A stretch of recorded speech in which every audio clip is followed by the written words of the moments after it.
මේ මම ආසාවෙන්ම බලාගෙන හිටපු ටුව එක. වියට්නාමේ යන්න මම වැඩියෙන්ම තීරණය කරේ ලෝකයේ තියෙන සෞන්දර්යාත්මක දේවල් අතරින් හලොන් බේ කියන ස්ථානය ලොව පුදුම 7න් එකකට අයත් වෙන හින්දා. ඉතින් මෙතැනට යන්න මම මාර ආසාවෙන් හිටියේ. මේ ව්ලොග් එක මම ඉක්මනින් අරගෙන ඉන්නෙත් මම මේකට මාරම කැමති හින්දා. ඉතින් ඒ සතුට ඔයාලත් එක්ක බෙදා ගන්න. ඔයාලටත් යන්න අවස්ථාවක් ලැබුණොත් ඔයාලගේ බකට් ලිස්ට් එකට ඇඩ් කරගන්න පුළුවන් ලස්සනම තැනක් තමයි හලොන් බේ කියලා කියන්නේ.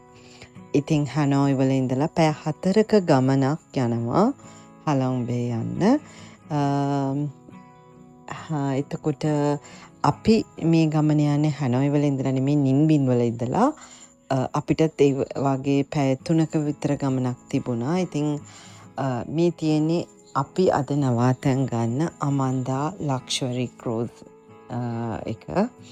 ඉතින් ඒක අයිති හේර ක්‍රූස් එකට. ඒකේ අමන්දා ලක්ෂරි ක්‍රූස් එක තමයි අපි තෝරගත්තේ. අපිව වෝම්ලි වෙල්කම් කරලා ඒගොල්ලෝ අපිව දැන් නැවත ඔන්බෝඩ් කරන්න යන්නේ. අපිත් එක්ක යන පැසෙන්ජර්ස්ලා තමයි ඔයගොල්ලෝ මේ දකින්නේ. ඉතින් අපේ ක්‍රූ එකෙත් ඉන්නේ ඔක්කොම 5 දෙනයි. අපි ඔක්කොමලම එකතු වෙලා ඔන්බෝඩ් වෙන්න යන්නේ. පොඩි ලයිෆ් බෝට් එකකින් තමයි අපිව නැවත එක්කගෙන යන්නේ. ඉතින් ලයිෆ් ජැකට්ස් දාගෙන අපි ඒකට රෙඩි වෙලා අපි ඔය පේන බෝට් එකේ යනවා මුහුද මැදට. මේක හොඳ එක්ස්පීරියන්ස් එකක් වෙයි කියලා තමයි මම විශ්වාස කරේ. ඉතින් අපි බලමු. මම දැකපු ලස්සන දේවල් ගොඩාක් මම මෙතන ඔයගලන්ට අරන් එනවා. අනිවාර්යෙන්ම යන්න chance එකක් ලැබුණොත් හලොන් බේ යන්න අමතක කරන්න එපා. ඒ තරම්ම ලස්සන, ඒ තරම්ම සුන්දර එක්ස්පීරියන්ස් එකක් ඕගලන්ට අනිවාර්යෙන්ම ලැබෙනවා කියලා මට විශ්වාසයි. ඉතින් අද අපේ කැබින් ක්‍රූ එකේ මැනේජර් වෙලා ඉන්නේ ඇන්ඩ්‍රෝ වියට්නාමි කෙනෙක්. ඒ වුණාට එයා හරිම ආගන්තුක සත්කාර වලින් ඉහළම කෙනෙක් කියලා කියන්න පුළුවන්. ඉතින් එයා හරිම කරුණාවන්තයි. එයා තමයි අද දවසම අපේ මේ ප්ලෑන් එක හදලා තියෙන්නේ. ඉතින් අපේ පැකේජ් එක අමන්දා ක්‍රූස් එකේ ඕවර්නයිට් ස්ටේ එකේ හැම දෙයක්ම ඉන්ක්ලූසිව්. ඒ කියන්නේ අපි ෆුල් බෝඩ් මීල් එකකට තමයි යන්නේ. ඒ වගේම ස්පා ෆැසිලිටිස් උත් තියෙනවා. මියුසික් එන්ටර්ටේන්මන්ට් ගොඩාක් තියෙනවා. අපි මෙතන ඉඳලා කැට්බා අයිලන්ඩ් එකට යනවා, කයාකින් යනවා. ඉතින් මේ ඔක්කොම අතර තමයි අපි මේ නැවේ ගමන යන්නේ.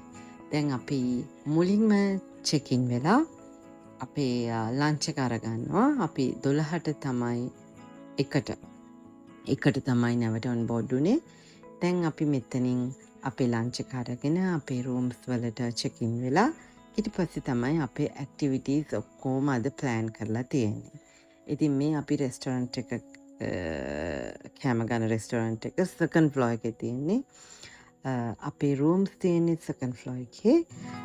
තව ෆස්ට් ෆ්ලෝර් එකෙත් කට්ටියක් ඉන්නවා, තර්ඩ් ෆ්ලෝර් එකෙත් කට්ටියක් ඉන්නවා. ඉතින් අපි රසවත් කෑම ටිකක් මෙතනින් ගන්න අමතක කරේ නෑ.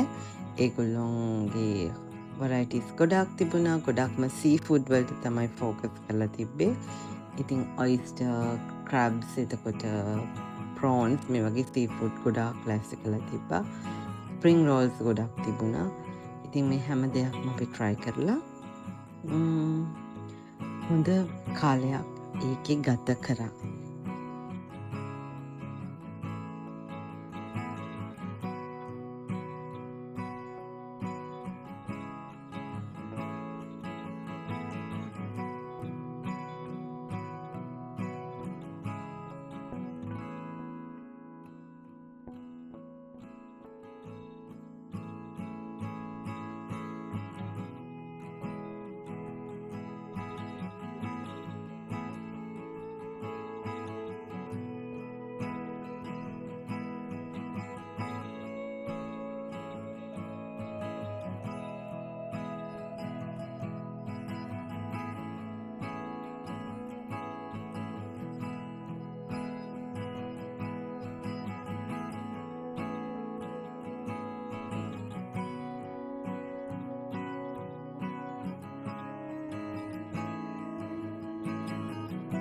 මේ තියෙන්නේ අපි නවාතැන් ගත්ත අපේ ට්‍රිපල් රෝම් එක.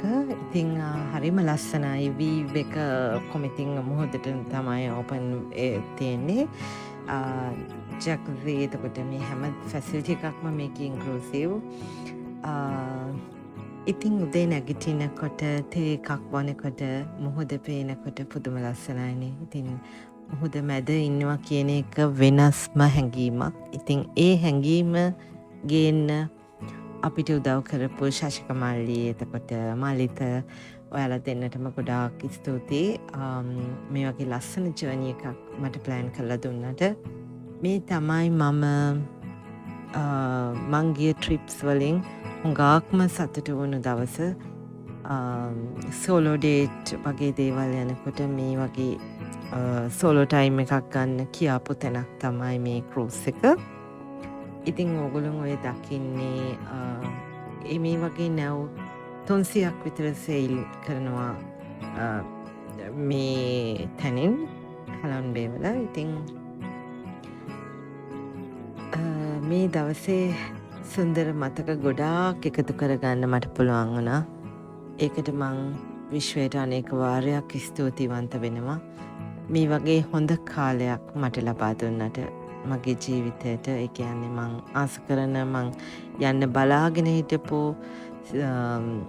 කන්ට්‍රීස් වලින් මේ බකට් ලිස්ට් එකට අලුතින්ම ඇඩුනේ හැලොන් බේ. මන් දන්නේ මං හරිම එන්ජෝයි කරපු සිටි එකක්.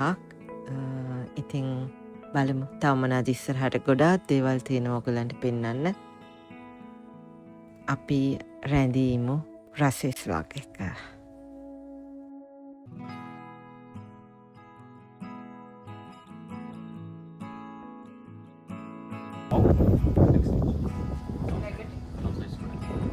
G? No. Cabbage. No.